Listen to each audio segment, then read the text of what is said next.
এই কথাটা আমি এর পর্যন্ত আর কারো কাছে বলি নাই। আজকে আপনাদের সকলের সামনে এই কথাটা বললাম। আমার একান্ত বন্ধুবর মাওলানা খালেদ সাইফুল্লাহ আইয়ুবী।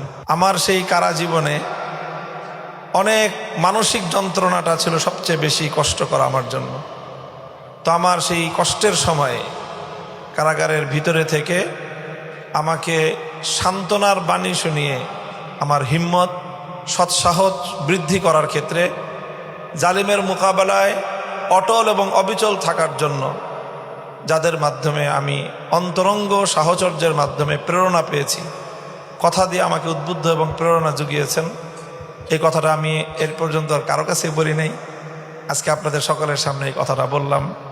আমার একান্ত বন্ধুবর মাওলানা খালেদ সাইফুল্লাহ আইয়ুবী। আপনারা দেখতেই পাচ্ছেন যে আমাদের মঞ্চে উপবিষ্ট আছেন সুলতানুল ওয়াইজিন হযরত মাওলানা খালেদ সাইফুল্লাহ আইয়ুবী হাফিজাহুল্লাহ, আমার দীর্ঘ কারাগারের সাথী। আমরা যখন কারাগারে বন্দী ছিলাম, আমাদের কারাগারের বন্দিত্বটা আসলে আর 10 জনের বন্দিত্বের মতো ছিল না। আমাদের উপরে অতিরিক্ত কিছু জুলুম, নির্যাতন, কষ্ট দেওয়ার নানা রকম আয়োজন ছিল।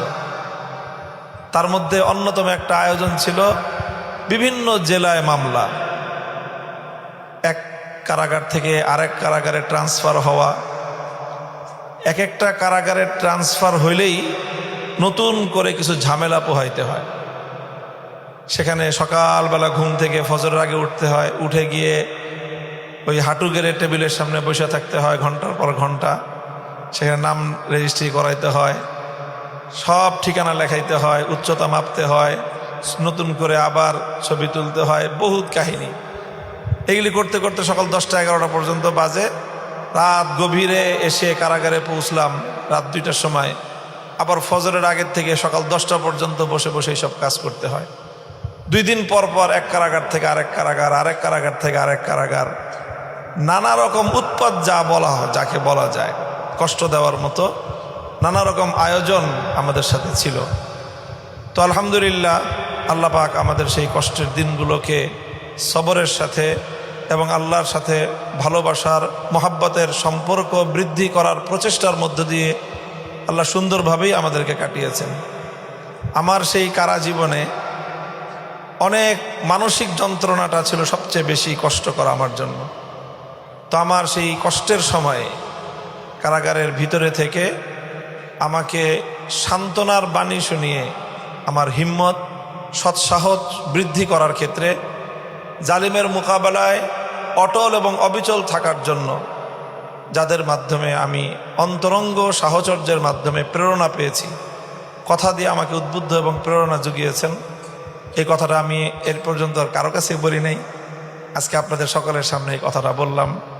আমার একান্ত বন্ধুবর মাওলানা খালেদ সাইফুল্লাহ আইয়ুবী। আল্লাহ পাক রব্বুল আলামিন এর পরিপূর্ণ জাযা এবং উত্তম বিনিময় তাকে দান করুন।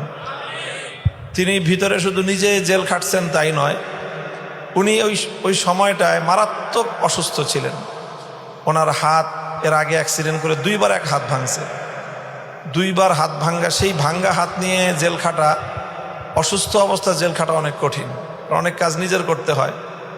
এমনিই উনি জন্মগতভাবেই কিছু অসুস্থতা ওনার আছে, পায়ে সমস্যা, চলতে সমস্যা হয়, এর উপর আবার হাত ভাঙ্গা। এখন কারাগারের কাজগুলো তো নিজেরটা নিজেরই করতে হয়, অনেক কষ্ট ছিল। এর উপরে এই ভাঙ্গা হাত আবার হয়ে গেল ইনফেকশন হয়েছে কারাগারে। তো একটা কথা আছে, ওষুধ আছে, ডাক্তার আছে, চিকিৎসা নাই। এখন এবার যা বোঝার বুঝে নেন আপনারা। কারাগারে কি আছে? ওষুধ আছে, ডাক্তার আছে, কিন্তু চিকিৎসা নেই। এর নাম হলো জেলখানা। ইউরিদুনা লিইউতফিউ নূরাল্লাহি বিআফওয়াহিহিম ওয়াল্লাহু মুতিম্মু নূরিহি। যারা হকের আওয়াজকে নিভিয়ে দিতে চায়, ইতিহাস বলে তারাই নিভে যায় এক সময়। হকের আওয়াজ এবং হকের এই মশাল কোনোদিন নিভে যায় না। আমাদের সৌভাগ্য হলো যে আমরা সেই হকের মশালটা ধরেছিলাম। সমস্ত ফজিলত এবং সমস্ত বরকত সত্য এবং হকের পথের। তো যাই হোক, আমি আমার বন্ধুবর এবং আমাদের এই জামিয়ার, এই মাদ্রাসার সাথে, আমাদের জামিয়া রহমানিয়া আরাবিয়ার সাথে, শাইখুল হাদিস আল্লামা আজিজুল হক রহমতুল্লাহ আলাইহির সাথে এবং তার পরিবারের সাথে তার গোটা মিশনের সাথে জীবনকে একাকার করে দিয়ে পরিচালনাকারী হযরত মাওলানা খালেদ সাইফুল্লাহ আইয়ুবী হাফিজাহুল্লাহ, ওনাকে এখন আপনাদের সামনে উপস্থাপন করব। উনি বয়ান করবেন। আর এরপরে যদি আপনারা ওনার পরেও আরো কিছু বয়ান শুনতে চান, কথা শুনতে চান, তাহলে আমি ইনশাল্লাহ আপনাদের সাথে আছি। আমি আমার মোহতারাম মাওলানা খালেদ সাইফুল্লাহ আইয়ুবী হাফিজাহুল্লাহকে তশরিফ রাখার জন্য অনুরোধ করতেছি।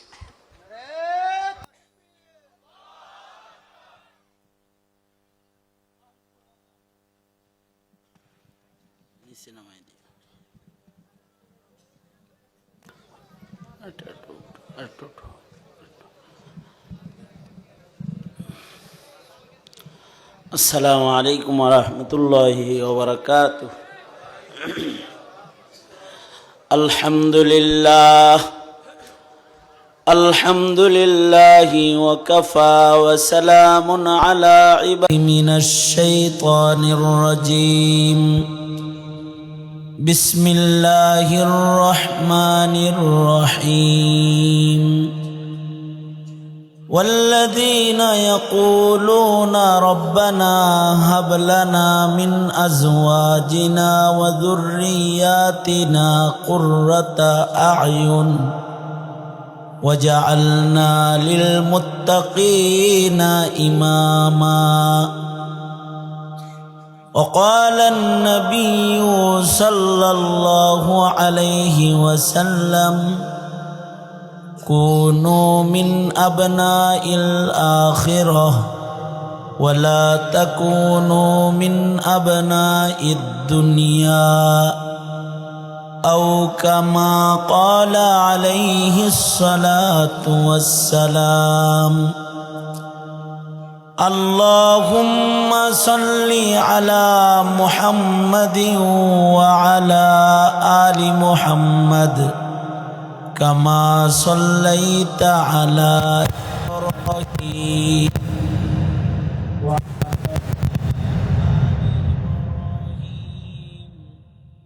إنك حميد مجيد.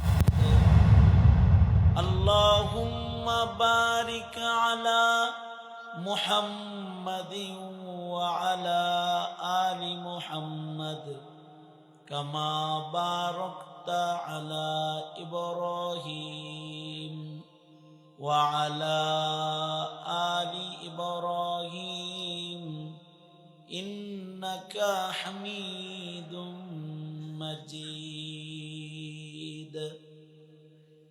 জামিয়াতুত তারবিয়া আল ইসলামিয়া আয়োজিত ফারগিন ছাত্রদের দস্তার বন্দি উপলক্ষে